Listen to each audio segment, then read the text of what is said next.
Episode number 70, such a proud moment to have 70 episodes of the same series. Well, guys, we are moving ahead in the flat. Pradeep is standing with the aluminium sections, that is supposed to be the paneling for the common passage. In the kitchen area, we had seen the alignment of tandem sections was due yesterday. This is a vertical tall unit section with a rolling shutter.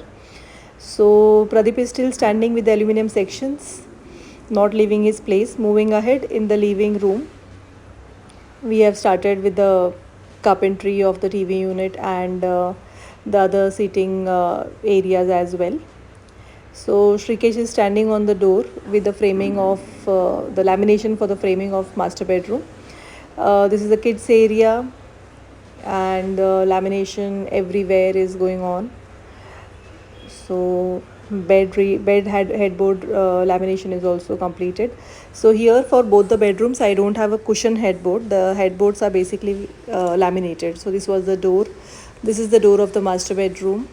So doors will definitely have a same sink from the outer side, matching the living room decor, and internal will be matching the internal room.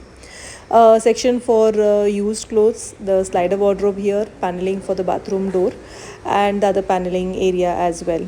So thank you so very much, guys. Do like, comment, share, and subscribe my channel. Thank you so much. Bye bye.